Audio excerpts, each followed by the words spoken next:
Hello and warm welcome to everyone watching tonight's episode of the MEDtalkx book club. My name's Fahim Shakur, and along with Sana Khan, Ray Radford and Kuds here, we warmly welcome you all to what should be hopefully a fascinating discussion on our monthly book club.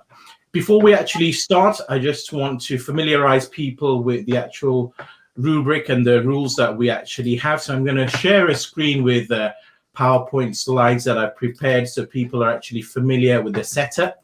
So in terms of who we are, it's off the shelf, the book club. It's a monthly book club lasting for an hour from 8 to 9 p.m. usually on the last Sunday of the month, and we rotate the books based on the organizers, and this is live streamed and recorded straight away onto our MEDtalkx YouTube channel.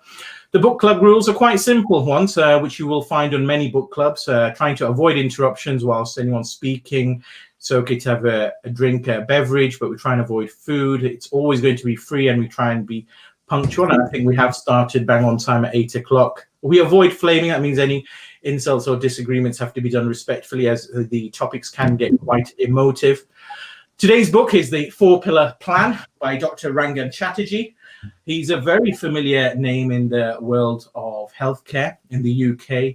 He's a presenter previously of Doctor in the House. He also has a new Radio 2 show, I gather, at 10 p.m. on Sundays, and worked as a GP in Manchester, and really has a wealth of knowledge in this condition called progressive medicine or lifestyle medicine that we'll come on to a bit later on. He also has a very successful and thriving podcast, which is known to many and has legions and legions of fans who have recommended this book to us, which is why it's come to the actual table. I don't want to spoil too much more, but that's a brief introduction to Dr. Chatterjee. In terms of the book, The 4-Pillar Plan, I'll explain that in a second, and we have some discussion points that you can have a look at there for a couple of seconds, and we finish with our rating. So in terms of the actual book itself, a short synopsis to get everyone ready is that this is a 4-pillar plan, as it says, and it works on the different themes of relaxation, eating the right foods, movement, and sleep. And to put together, that's really the message of the book, how when you actually incorporate these 4 things into a holistic, healthy lifestyle. The author talks about many topics, but he actually tries to look at the patient as a holistic person and treating the whole patient as opposed to symptoms. So for instance, if you've got a rash, don't just give an ointment for the rash, try and look as to the factors behind it, whether there's stress and so on. Similarly, for a condition like depression, is it because of high stress, inactivity, and so on, and not necessarily to do with the serotonin or the biochemical thing. In some ways, I guess that's a bit of a revolutionary way. And if you look on his Wikipedia page with Chatterjee, it does say he's a pioneer in this form of medicine. And it may be different to what people may come across in terms of seeing their usual general practitioner and just getting a prescription. I think it's the firm philosophy. I think it's fair to say for Dr. Chatterjee that most things can be solved without a prescription and through changing your lifestyle. So with that in mind, let me come to Dr. Ray Radford, consultant ophthalmologist, first. Also, Sana Khan, who's a pharmacist, and Kuds, who's a dentist. Ray, tell me your thoughts, if you don't mind, on the book. As an overall synopsis. Yeah, absolutely. What was your initial thoughts on the book? I think it is a very well presented book. It's very nicely crafted. But in terms of its content, for me personally, I don't think there's anything new in it. I think the 4 areas he talks about have been discussed and talked about a lot. If you follow any health food stuff, if you read magazines, if you look at lifestyle things, I think all the things in the book have been covered elsewhere. So for me personally, it didn't teach me anything new. Okay. If I come to you, Sana, next, what were your initial thoughts after reading the book? Well, I'm a bit jealous of everyone who got to touch it because I've actually e-booked it, so I might just go to Waterstones and have a feel of how nice the paper is and stuff and actually see it. But yeah, I think, as Ray said, really well. It reads like a magazine. It's very casual reading, and although for me I found the overall tone a little bit patronizing, I have personally made changes in my own lifestyle from that book. Not necessarily things that I didn't know about, but maybe it's just the sort of ease in which he recommends things that maybe think, oh, it's probably just going to take 2 seconds to change this in my life. And so I think if you push past the way he's addressing the reader, I think the content definitely is quite interesting, and it's a really good starting point for further reading. Okay. Kuds, your initial thoughts on the book? Yeah, I actually thought it was a good book. As you mentioned previously, I wouldn't say there's anything new per se within the book, but what I would say is it's quite concise, almost like a manual that you can refer to, rather than you might have to get snippets here and there of other stuff. So you might read in a certain magazine something along the lines of drink more water and give you practical steps for that. But then to find out something about meditation, you have to read a different type of book. Whereas I feel with this book, it's kind of like it's everything under one roof, and it kind of gives you those practical steps to implement from A to Z. I wouldn't say it is what it is. It's a lifestyle book. I wouldn't say there's anything groundbreaking in terms of any type of new research or anything new in there, but it is what it is. And all in all, I think I believe that this book could benefit a lot of people.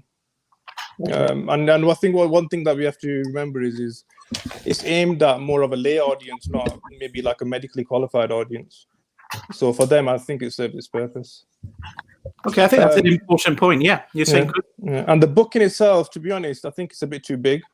There's a lot of extra pictures in there that don't need to be in there. There is a photo shoot of Dr. Rangan himself, which I'm not sure why that's in there. It's almost like it's like a modeling portfolio for himself. but yeah, it could be a lot smaller. It could be a bit more concise. I think I must have read it in maybe about 3 hours. Mm-hmm. But if you look at the book itself, it's quite a substantial book. It's heavy and it takes a lot of room, which I don't necessarily feel that it needs to be this big. Maybe it's for the visual impact, maybe it's for, but yeah, like I think one of you mentioned before, it does feel quite nice to touch, etc. But yeah, it could maybe doing a bit smaller. Excellent. Ray, what do you think of the front cover and the title of the book? I know off air we were talking about 4 Pillar as a title. Do you want to share those thoughts with the audience?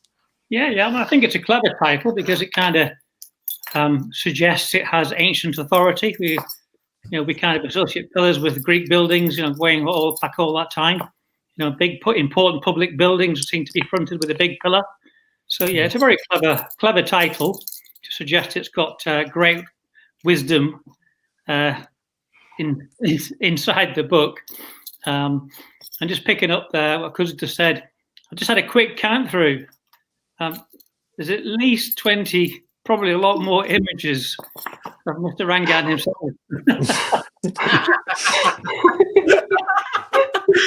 Yeah. Self-promotion. And of course, there's a very nice picture of him on the front, just in case you don't know who he is. Sana, what do you make of the front cover, just the book layout and just quality of paper and things? Any thoughts? Having himself on the cover was a bit weird, but I guess it's just his thing, isn't it? I guess. And for me, alliteration seems a bit CBD. So, although it sounds like a self-help book, doesn't it? It sounds like it's trying to captivate you. It sounds like it's going to solve your life in these 4 pillars. And I don't know about anybody else, but the BBC One sticker, it just sounds like he's been sponsored by someone. So as soon as I see that, I think maybe it's just like the healthcare alarm bells ringing. I just think, oh, maybe everything he's saying is not so evidence-based, or maybe everything he's saying is a bit biased towards a certain lifestyle. And I think that initial idea carried through the book of me, that I couldn't shirk that, I don't think. Yeah. Kuds, your thoughts on the title and the book cover and so on? Yeah, it's like I hadn't thought about it, but like Ray mentioned, it's quite a powerful use of words there, like the 4 pillars. Almost like maybe like a religion, like Islam has 4 pillars, like 5 pillars of Islam. So this is like the 4 pillars of health. So yeah, it's quite a clever title. The front cover, yeah, it's got a big picture of Dr. Rangan himself. Maybe there is an element of self-promotion going on there. Why not? If you've got the ground there, you might as well. But yeah, well, I think I already mentioned earlier in terms of the book, maybe it could do with being a bit smaller. Yeah. Okay. No, thanks for the initial thoughts. I want to move on to the actual author himself, Ray. Had you come across Dr. Chatterjee before in any of his interviews or as an author or as a GP before? Well, I don't watch television, so I hadn't seen him on television. But my brother did mention him to me some months ago, maybe last year, and suggested I had a look at him online, which is a very brief look. That was it. So no, until you've asked us to read the book, I hadn't really paid any more attention. How about you, Sana? Had you come across Dr. Chatterjee before? I had heard of the House Doctor, but I didn't know until literally your introduction that it was him. And I made sure that I'd never Googled the author because I've ruined many a good book by Googling the author. So no, I'd not heard of him before this. Okay, fair enough. And Kuds, yourself? I recognized him, and I wasn't quite sure when obviously I got the book and I seen him. I did recognize him, and then I did realize that I may have come across snippets of his TV program on BBC. I'm sure he's done a couple like health documentaries. But yeah, apart from that, not really. No, I wasn't really particularly familiar with him. Yeah. Apart from the fact that he was a doctor that comes on TV. Yeah. It's always useful just to get a bit of background, I feel, sometimes to the author. It can just help you to understand what they're trying to portray and convey to the audience. Let's get to the nitty-gritty then. Let's talk about what we actually liked best about the book. Sana, let me start with you this time. What did you find was the biggest pearl of wisdom from the book for you? I liked that the overall sort of message is that you don't have to be perfect. He gives loads of points for each pillars, and he does recommend just following a couple of points from each. And that means that you never feel like a failure. As soon as you start doing one thing, like drinking a bit more water or sleeping a little bit earlier, or even getting, like he recommends the red light, night light.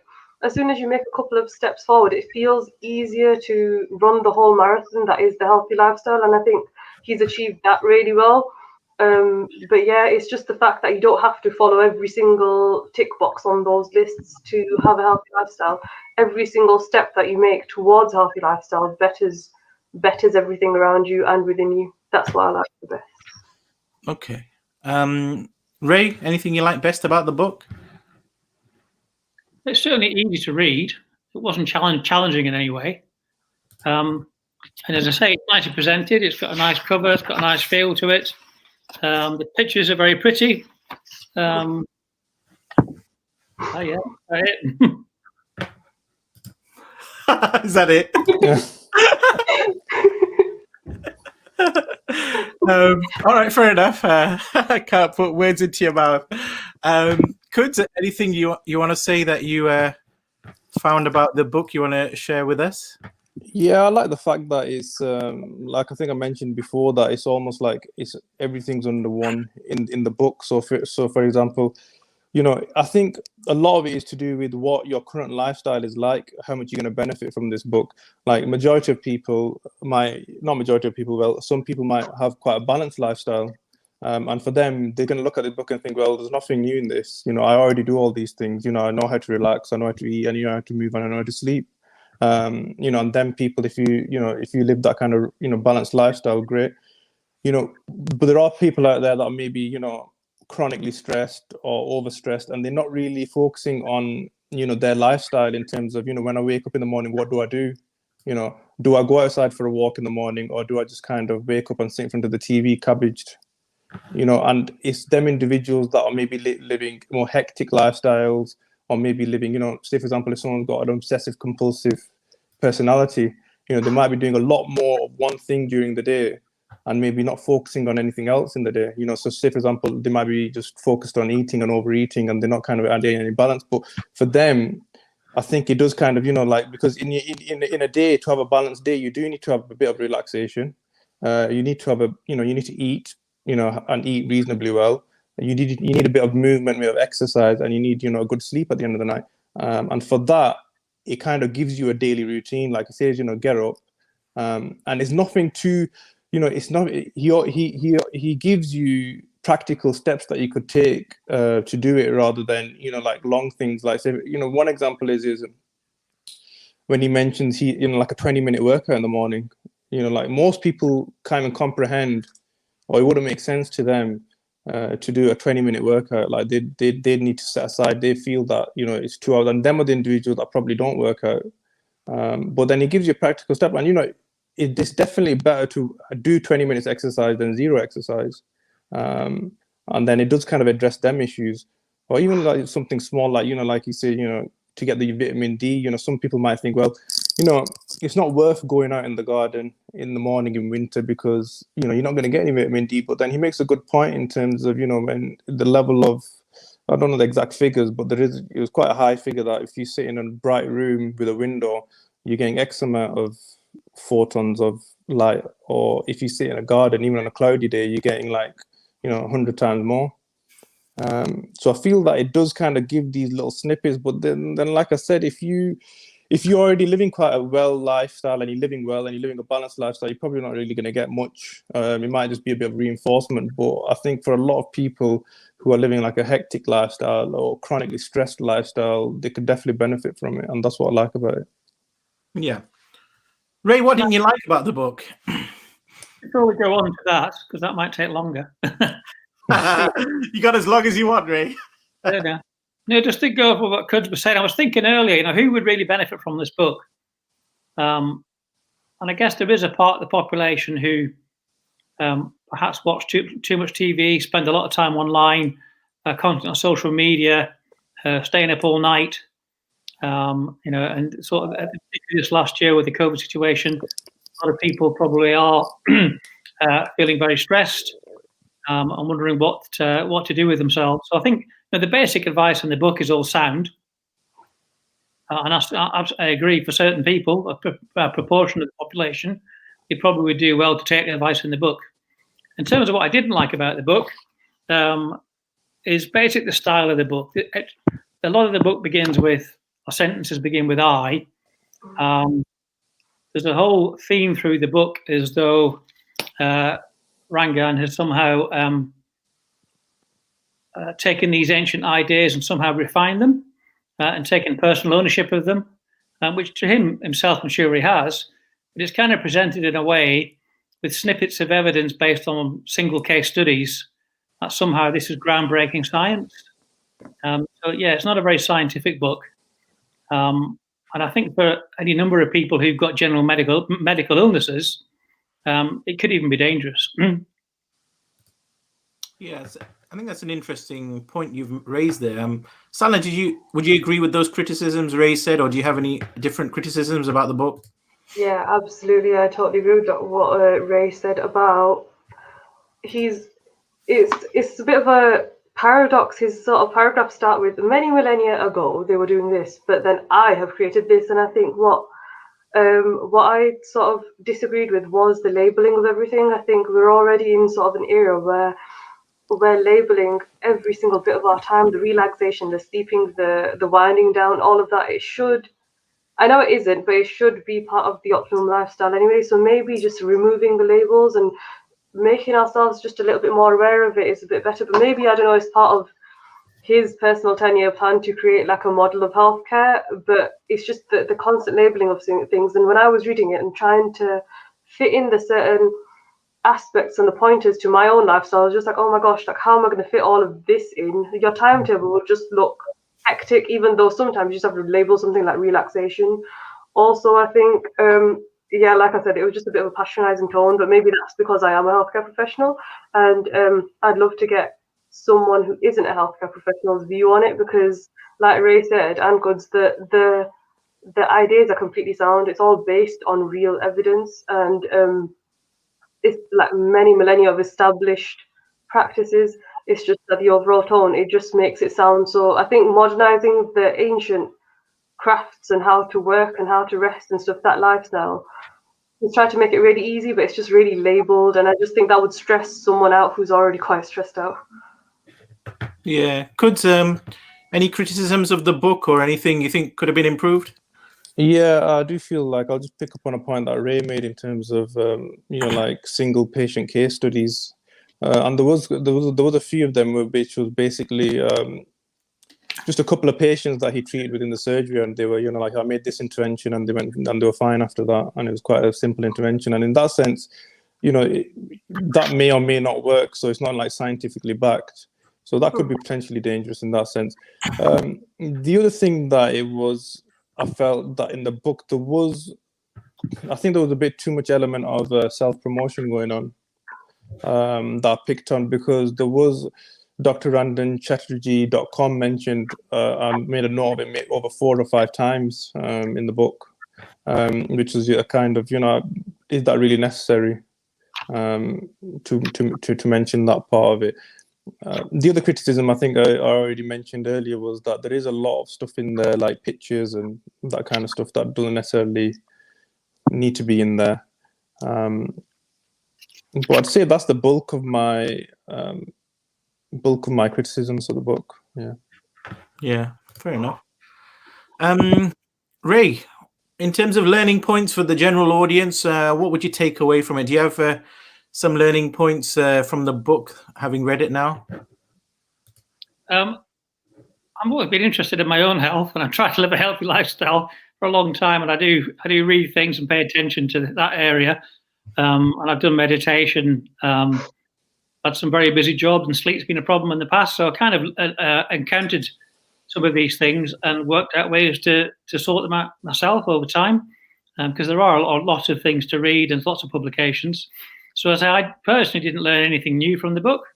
I think if you weren't doing any of these things and you were struggling, then as we said at the top, there's none of the ideas in the book are fundamentally wrong.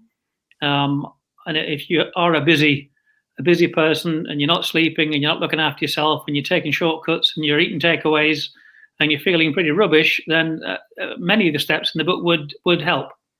But personally, I'm trying to do most of those things most of the time, perhaps not all the time. I think that's fair to say. Yeah, I mean, we're all trying to lead healthy lives. Sana, what did you take away as learning points you think we should share with each other? That working towards a healthy lifestyle is probably easier than we first thought. I think maybe with the social media era, we're sort of seeing really like extremely healthy looking people are like doing 3 hours of yoga or Pilates or living in the gym and eating only like kale or drinking smoothies, and they're not having like a relatable lifestyle.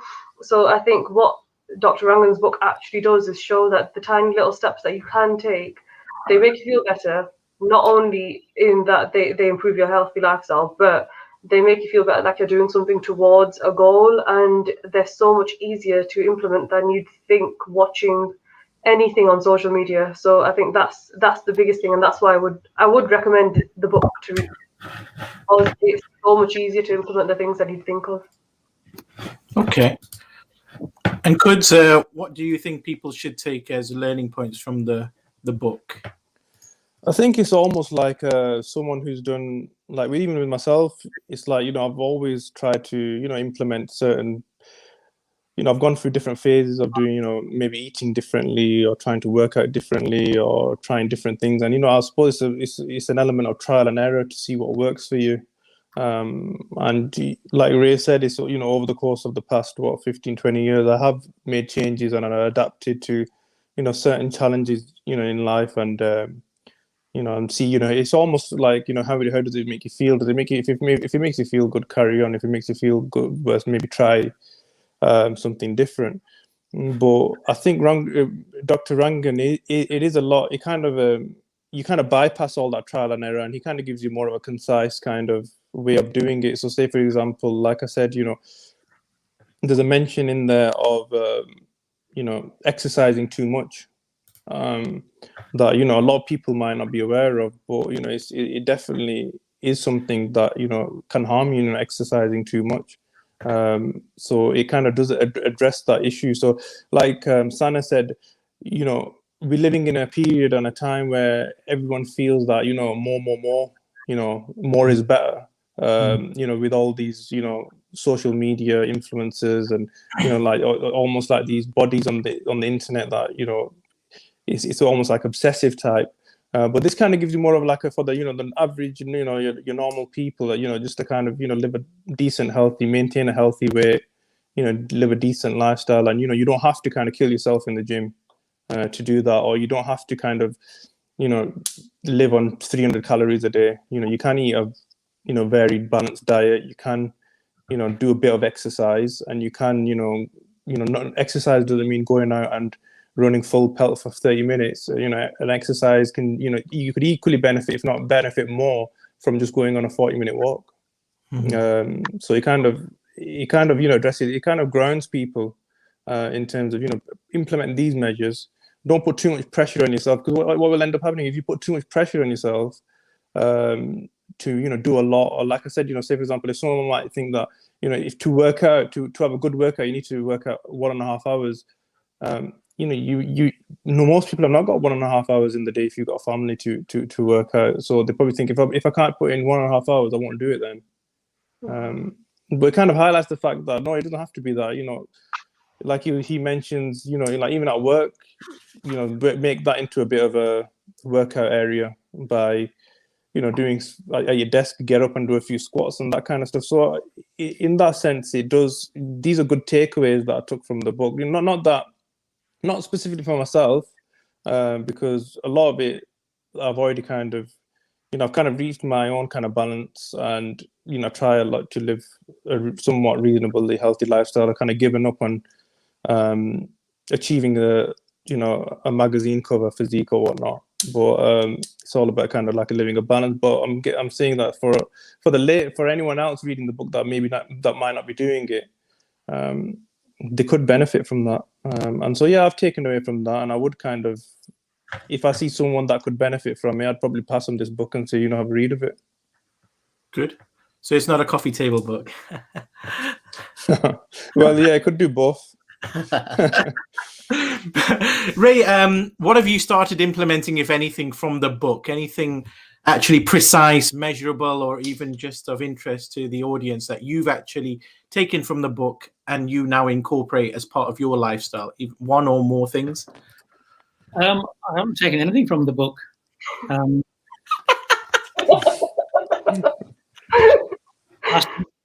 being honest. As I said earlier, I've taken an interest in health and exercise and diet, sleep patterns and meditation. I've read books on psychology. I think one thing that's from the book is about habit formation. Psychology of habit formation is really powerful. And one of the things from that, if you've got bad habits, the only way to stop a bad habit is to replace it with another habit that gives you the reward. So the psychological aspects about changing behavior, and this is a really easy win in the book. There's these 4 basic things to do with very easy exercise and a little diary. So it sounds really simple, and therefore it's very attractive because it doesn't require a lot of effort to do that at first glance. But I think the reality for a lot of people would be, you might do these things for a week or two, but you'll soon get bored, and your psychology, your endorphin system, your reward system will rapidly get you back into your previous habits.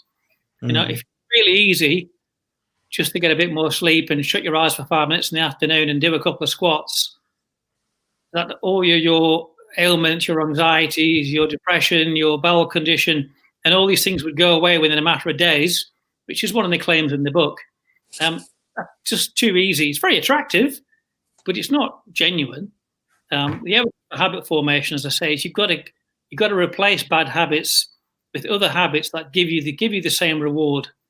So if you're eating too much sugar, and that's such an easy thing to do, or you're living on fast food, somehow you've got to replace that hunger with another way of eating that makes you feel equally rewarded. And for a lot of people, that won't be easy because of, as we said already, time pressure, work pressure, financial pressures, all sorts of reasons. So it's a very nice, attractive, positive book, but I think it misses out a whole lot of reality. Some good hard-hitting points there. Sana, anything that you've implemented, if anything, from the book that you might want to add to Ray's list of nothing? Well, I have put the blue light filter on my phone from 10 till 7, so that's been a thing. I do find that it's really hard to sleep on time just because I have quite a lot going on outside of work, and I'm sure Ray has mentioned that as well. It's really difficult when you don't have the time. But apart from that, yeah, the small things like I'm trying to take the stairs all the time. I'm trying to, if there's something I could get by ringing someone in the office across the hospital, I'll just walk to the office. So it's just the smaller things that seem like little achievements. I don't know if that's good actually for like spiritual and mental health, because it's very rewarding and sort of it makes you think you've done a lot more than you actually have. But yeah, I've done the small things like put the filter on, and I've tried to switch off social media by about 11 o'clock, and I've been reading a lot more, and I eat quite healthily anyway, but it's more the movement. And when I read the book, I think I said it in the first discussion that we had, the only thing I did was move. Everything else, my sleep was messed up, and so was my eating, and so was my relaxation. So I've just tried to be a bit more conscious and self-aware about the other three pillars. So I have actually implemented a lot of what he's talked about. Okay. Have you implemented anything, or particular ones you would share with the audience? I'm not really implemented anything as such, but I suppose it has kind of, I'd say, reinforced some stuff that, you know, I felt that maybe, like say for example, just getting in the morning, getting a bit of daylight. So I've not really implemented it yet, but that's probably something that I'd maybe try. So maybe just wake up in the morning, go in the garden for a bit. But apart from that, no, I've not really implemented anything. And just picking up on a couple of points from Ray and Sana. Yeah, I do feel I think it is more of a feel-good book. You know, it's got an element of, you know, making the reader feel good. So like they're getting something that's going to make them, you know, it's not going to cure any long-standing chronic illness or disease at all. I don't think, that's my personal opinion. None of these measures are really going to cure anything. But if you got like a set disease process in place, it's not really good. It's not going to cure it. It might help in terms of making you feel better. It might alleviate your symptoms to a certain extent, but it's not something that is going to cure anything as per se. It's just something that would make you feel better. Or it's more, I'd say it's more aimed towards already health, you know, somebody with maybe not any underlying health conditions that could do with a few pointers in terms of, you know, living a more balanced day. Okay, so a bit of guidance in terms of structure. Yeah. Okay. I want to spend a bit of time now on a concept that's actually mentioned a lot in the book, and that's lifestyle medicine and the concept of a healthier life. Ray, what do you make of this whole promotion of progressive lifestyle medicine, and this concept of if you change your lifestyle, then a lot of medical problems will basically go away? What do you make of that whole concept that's in this book? I think that there is something in it. I think a lot of people who are perhaps suffering from anxiety, sort of low grade depression, sort of looking for some meaning in their life, have developed bad habits, you know, are eating takeaways, are eating a high sugar diet or a high fatty diet, you know, are coming in, sitting, watching television all night. Those things are generally not good for you in terms of your overall mental well-being. But then again, you may be happy in that rut. You know, maybe that you get your reward from sitting in front of a computer playing computer games all night, and you absolutely love it. You get your endorphin release. You probably go to bed absolutely shattered, bleary-eyed, wake up feeling terrible. But in your little world, your version of reality, you were enjoying yourself. Clearly, if that starts to harm you, if you start to develop diabetes, if you've got hypertension, then you're doing the wrong thing, and you should consider perhaps changing it. So I think for people with the sort of psychological based things where there is some evidence for anxiety, depression, fatigue symptoms, then all the things in the book are definitely worth doing. I think if you've got conditions like myeloma, hematological disorders, emphysema, smoking-related lung disease that's now got to the point where it's hurting you, something which is pathological, which has end organ damage, I don't think a lot of these things are going to help as much. And there are some fairly remarkable claims for Crohn's disease in the book, which is a relapsing and remitting disease. I'm sure some people with that diet will be important to help things. Whether it's curative, it's very hard to know when something's curative or even working to any degree when it's by its nature a relapsing and remitting disease. You're going to have periods where you get better. So anything which is based on a single case study should be dismissed out of hand in terms of being scientifically accurate. So I think there is something for certain groups of people in it, but I think it's a bit much to claim that lifestyle medicine is a panacea. Mm-hmm. Sana, your concept and thinking behind lifestyle medicine and basically change your whole lifestyle around to try and make a lot of illnesses go away, and this whole concept, is that pseudo babble or is it scientific to you? I mean, is it something you would tell your own patients? What's your thoughts on this concept? Well, as Ray said, I do think that prevention is better than cure. And I think in pharmacy, we're quite privileged to see patients before they get diabetes or before they get that sort of end organ damage in community, and then in hospital as well. We do deprescribing is a really big issue in pharmacy at the moment in the profession.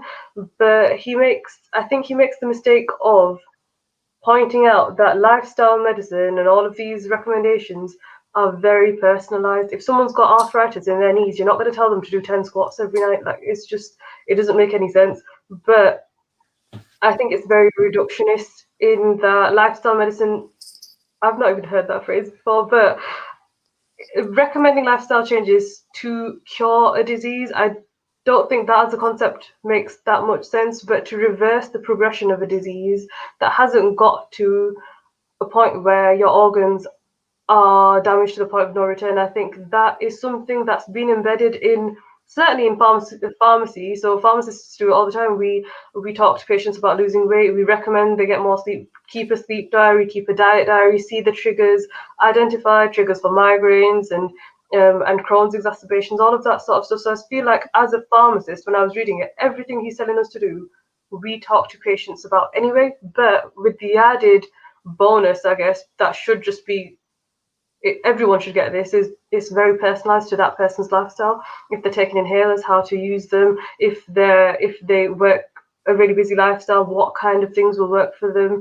And just having, like, popping a multivitamin won't work all the time.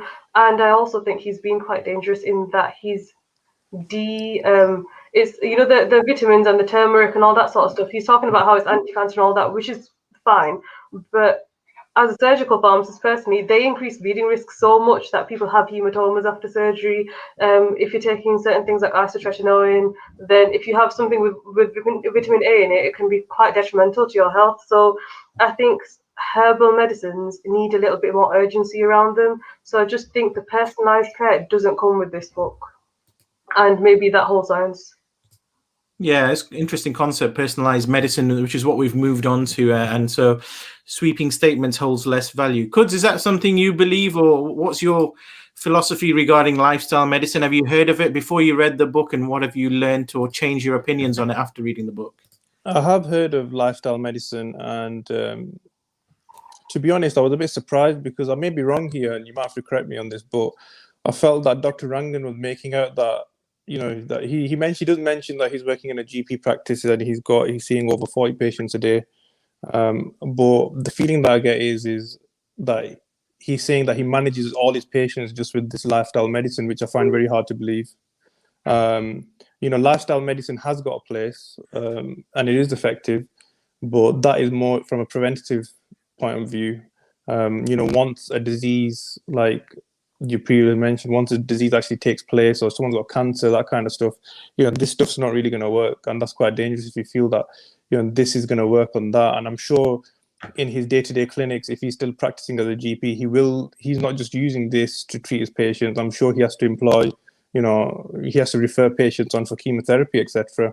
But that doesn't, and for this lifestyle medicine that's in this book in particular, you don't have to be a medically trained doctor to kind of dish out any of this kind of stuff. Anyone can, and you know, and that's why when you're in medical school, that you are taught, you know, wide array of, you know, of what is it, conventional medicine. I'm not sure what the term is, but that's what you're trained in. You're not really trained in, you know, lifestyle medicine. Maybe you train it to a certain extent or a module here and there, but it almost feels like this book is kind of propagating that, all we need is lifestyle medicine.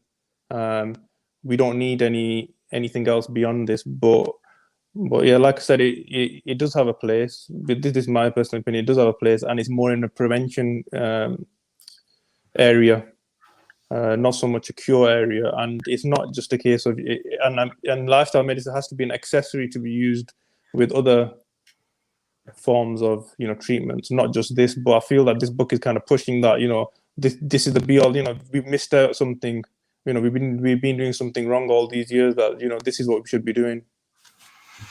Yeah, I think it's an interesting point. It seems like that's what the author's done. He had one form of medicine that he was practicing early on in his career, then thought it's not really working out. I'm not making enough effect. And so let me change tack and try and do it in a more holistic way. I think that's the guiding principle. So it's interesting. I mean, I guess when you have that level of focus in something, it gives you the drive and passion to keep doing your job every day to prevent burnout if you have a deep-rooted conviction or philosophy or way of doing it. So I think that does hold true to some degree with the lifestyle medicine. Ray, in terms of the actual book, was there any passages you either reread or things you had to Google or look in a search engine to just read up again or think, or maybe just something that just stuck out, a memorable quote or line? One thing I did look up was about grey matter growing in the brain. The more you use your brain, and sure enough, there are studies that show that happening. I don't know whether your brain gets any heavier. Maybe you just make more synapses. So, but as we know, for people with if you're getting older, one of the ways to perhaps reduce the risk of dementia or maybe just slow it down is to keep active. So doing crosswords and puzzles and learning new things and keeping yourself active is certainly good for your brain. So I did look that one up. In terms of quotes, there's just so many things in the book, which reminds me of the Monty Python sketch, which is the ministry for the bleeding obvious. There's rather a lot of stuff in the book which could be attributed to that. Well, okay. Sana, how about yourself? Any memorable quotes or things you had to read up on or reread? Any passages in the book that you want to share with us all? Yeah, I think Kuds mentioned it earlier, the difference between sitting outside on a cloudy day versus sitting inside just in like conservatory when the sun is shining brightly. I think that surprised me quite a lot. Because obviously with the COVID pandemic and the focus on vitamin D ingestion, and especially the sort of the differences between the susceptibility or how the South Asian population is dealing with COVID symptoms and dying from them is related to vitamin D. I think that really resonated with me because we just don't get enough sunlight. We knew that, but I just didn't realize how much we could be getting, because I think we just write this sort of atmosphere off that, oh, it's just not going to give us enough sunlight, but you can take active steps very literally outside of the door just to get some of the vitamin D that you're missing out on all those years. Yeah. Kuds, anything you either reread, went back to, or looked up, or memorable quotes you want to share with the audience, standout phrases perhaps? Yeah, one thing I did kind of mull over was when he mentioned something about, so say for example, you've got raised cortisol levels, then you get chronic inflammation in your body, and if that kind of goes unchecked, then that kind of leads to a disease. So I found that concept quite interesting, how you can end up with chronic inflammation within the body just from having stress, and that being underlying factor to kind of going on to any other disease. And most disease processes are itis, which is obviously inflammation. So that kind of, I connected them to, and I thought that was quite an interesting concept in terms of maybe looking at, and I did look at ways of how to reduce inflammation in the body, and how to keep that low. So that was one point. Okay, good.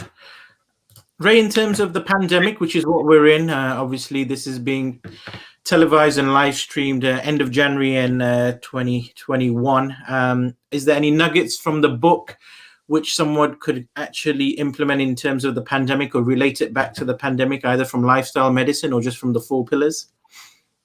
Well, as Sana suggested, being outside and get your vitamin D, there is certainly evidence being talked about a lot about getting your vitamin D levels up. The government are offering free vitamin D replacement in the high-risk groups. So yeah, getting outside and getting your literally free vitamin D synthesis is a good thing to do. That's certainly valid. And then just generally just looking after yourself and getting sleep, a good amount of sleep, having a good diet, doing some exercise, are fairly basic fundamentals things about staying healthy. And when people are unable to work, getting stressed, becoming anxious, having a constant diet of bad news in the media, constant hysteria about the next mutation of the virus. I think one thing a trick you missed in the book is to tell people not to watch the media, full stop.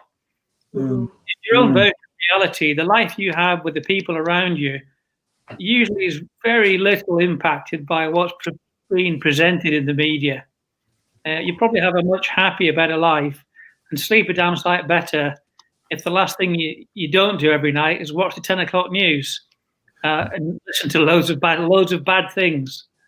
So that's probably one of the useful things from the book. Okay, good. Sana, in terms of the pandemic, is there any nuggets or actually pearls of wisdom that people can relate it back in the current difficult circumstances for everyone around the world? Yeah, so I don't know who's watching, but I think it's a really good book for lockdown because essentially, if you do take time and focus on each of the little points that he mentions, and they're literally checklists at the beginning of each chapter, which is really useful for someone who just doesn't know where to start. I think it's a brilliant book for someone who might have a little bit extra time for maybe they're working from home and it's not so busy. Maybe they're furloughed. Maybe they're just waiting or on the bank or volunteering or anything like that. I think it's just a really good book to start changing your lifestyle. And then lockdown's been so long and it doesn't really look like it's going to end at the end of the week. So maybe there's enough time to build these good habits, as Ray said. And when we're all back to work, hopefully, it might be easier to keep those good bits that you have changed in your life in your new post-lockdown work life because you're going to want to keep those. So maybe it changes our priorities. I think it's a really good lockdown lifestyle book. Yeah. Good. What about for the pandemic? Is there anything we can relate it back in terms of viewers around the world watching this program? Yeah, I feel this book, just picking up from Sana's point, I think Sana has hit the nail on the head there. This book is I'd say it's a perfect book for lockdown scenario because like you said earlier, that there's a lot of people that are now working from home. They've got that time. So say for example, if someone was to wake up and go on a 1 hour commute, they can't go in the garden and sit there for half an hour and get vitamin D because literally they're just about maybe get the kids ready or have their breakfast, jump in the car and straight into work indoors. Whereas now, because people are at home, they're working from home. It's not hard, especially when the weather gets a bit better. You can just take your laptop into the garden. You can do your work there if that's the way you work. Get your vitamin D. You've also got time at home. You might have different spaces in the house where you could, maybe do your star jumps and your squats and the glute exercises that he mentions, which I feel they do have a place because a lot of times we do live quite a sedentary lifestyle, especially when you're going to work. You kind of sit in your mode of transport. Majority of people anyway sit in their mode of transport, go to the workplace, sit there for 8 hours, sit back in the car, and in the winter months you're literally not getting any daylight because you're going to work in darkness, coming back in darkness, and you spend everything indoors, and by the time you come home you've literally got not much energy, especially if you've got a young family. You're not really got the energy to kind of maybe start looking at doing some exercise, or maybe you just want that convenience food because you've literally done an 8-9 hour slog by getting to and from work, and then the commutes are quite stressful. Whereas now it's kind of giving people in the lockdown, people have got a chance to maybe reset. It's almost like a reset button. So you people are at the least they've saved on their commuting time, so that's 2 hours there on average. That you can make use of. Maybe you have got that extra effort to cook that slightly healthier meal, or implement these changes. Maybe you'd be able to drink more water whilst you're at home, or spend a bit more time if you've got a garden. Spend a bit more time in the garden. Move around more. even at lunch, maybe at work, you might not have a full hour of lunch because you might end up running over, or you have X, Y, and Z to do. Maybe if you're working from home in lockdown, you've got set hours, so you can go out, go for a walk, do some exercise. So a lot of these things are, implementable in the current situation, and I don't think there's any better time to implement them than now. And then when you do get if you do get thrown back into your previous scenario of going to work, etc., maybe you still hang on to a few of them, and maybe hold on to them. Excellent. Good. At this stage of proceedings, as we're coming near the end, I want to take a few questions that have come through, and then whoever wants to jump in. We've had quite a good structure up to now. So here's a question. Does this book prove common sense is not commonly understood by Atticus J? Who wants to take that one? I think that's a great question. The saying goes, it shouldn't be called common sense. It should be called uncommon sense. I'll have to think that one through, Ray. Show it that much of the time. Sana, you were going to say something. I don't think it makes the reader feel like they're not understanding something. I think he knows that we all know we're supposed to be doing these things. It's just that we struggle to put them into our lives. Because when you hear you need to sleep God knows how many hours a night, you need to turn off social media, but then you still need to be contactable. You might be on call, you might have work, you might have these billions of pressures. So we know exactly how to live, but we don't know how to implement those changes into our life. So I don't know. I don't think it's very, like, I found this with the book. I don't think it's very intrinsic. It's nothing to do with your spirit or your mind. I think it's very much to do with what you're doing with your body. Are you sleeping? Are you walking? Are you getting your vitamin D? Sort of that. So there's no internal conversation. I think it just assumes we all know what we're supposed to be doing something. We just don't know what. Okay. Kuds, any thoughts on this idea of common sense? Yeah, I suppose a lot of it is common sense, but it's more of a reminder.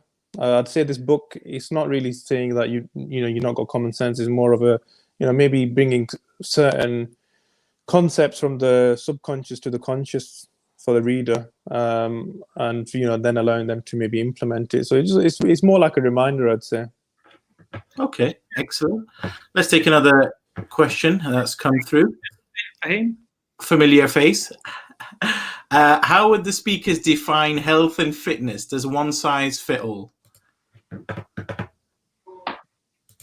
Anyone for that one? I'll go first on that one. Yeah. With health and fitness, no, one size doesn't fit all.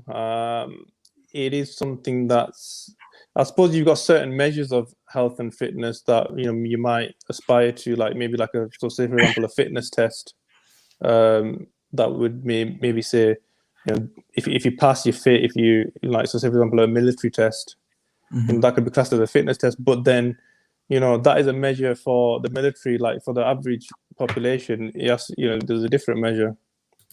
It doesn't necessarily have to be that strong, does it, for the average person? So it is an individual, there's a place for different health and fitness levels for different individuals. But generally, I feel it's more of a balanced lifestyle. So everyone should be living a balanced lifestyle.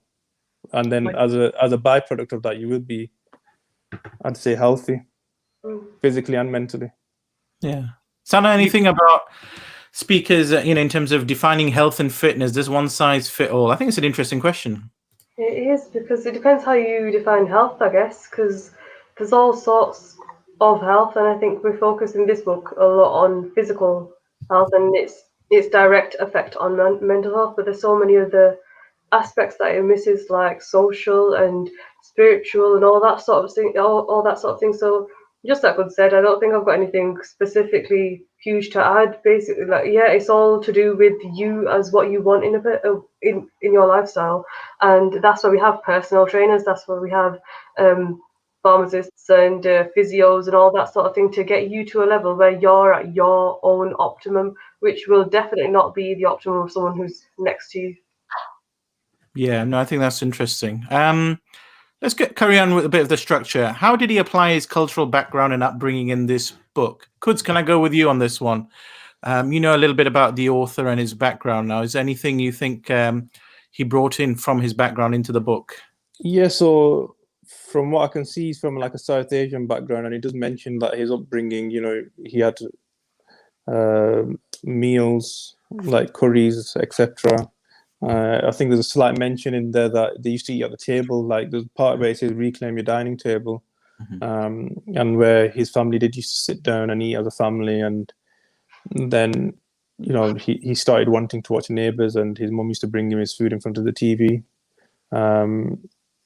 So he did bring a bit of his cultural background in there. The other thing that he because he's maybe from a South Asian background, there is more of an emphasis, like obviously the concept of mindfulness. There's a lot of ways to practice mindfulness, but he chose to go with the yoga and Tai Chi, which comes from that area of the world, and maybe that's got something to do with cultural background, possibly. Sana, his cultural background or upbringing, has that led into his thought process and what he's put onto paper? Have you noticed anything? I think so, yeah. Just as Good said, the yoga, the fasting, going back millennia. As we know, like I think he said somewhere, was he raised like an Indian background, and they've got a really rich, very long history of eating together, and the practices are very much, they've not changed loads. And he loves talking about turmeric tablets in throughout the book. And I also think it's quite sort of. His ideal lifestyle is very much centered. It's very easy for the South Asian male to follow, because he's able to distance himself from the things that he doesn't really show awareness of, like how a household is run, or how to sort of implement the busy. We've got some hurdles in our life that we can't really avoid in the evenings, but he just sounds like he sort of distances himself from almost everything. And I think aside from the eating together, he's not really incorporated the bits that he doesn't really like the family aspect around the South Asian lifestyle, which is like our whole lives are our family. But he's very explicit in saying that he's not a practicing Hindu, but most of the ideal lifestyle that he's described in this book is the lifestyle of like a Hindu monk, I think. It's interesting you go on that. Ray, is that something you noticed or picked up on? No, I only picked up on the fact he didn't mention the yoga, and he talked about it from a Hindu background, but he doesn't believe any particular religion now. And the yoga has the Eastern stuff. I mean, there's a lot of Eastern philosophy to do with meditation, mindfulness. So yeah, I picked up on that, but nothing specific to add to it. Okay. Well, we're really coming to the end. So final thoughts. Let's go across the virtual room. Kuds, your final thoughts on the book? I'll say it's a good book. It is what it is. Almost like a guide for someone who could benefit from it. I don't regret buying it, and I would recommend it. And are we scoring this out of what, 5 or 10? Yeah, give it out of 5 today. Out of 5, I'd give you a 3.8. Ooh. It's nice and specific. I like that. Yeah. Yeah. 3.8. So you would recommend it to others, is it fair to say? I'd recommend it. I'd probably pass my book over, if I knew. I'm probably not going to read it again. Okay. So I'd be open to passing it over to a friend or family. Yeah. Who wants to read it. Would you read his other books out there? I'm not sure. I don't know, because I wouldn't basically off the back of this say, oh, I can't wait for the next Rangan book. I'm not in that, I'm not that way inclined to. But if I seen a book and I seen the title and I thought, looks like a good book, I'd have to I might try it off the back of that. But I wouldn't just go off the back of this and say, his next books will be amazing and I'm going to read that. Okay. Sana, your final thoughts on the book and your mark out of 5? I think it gets way better as it goes on, so just stick with it.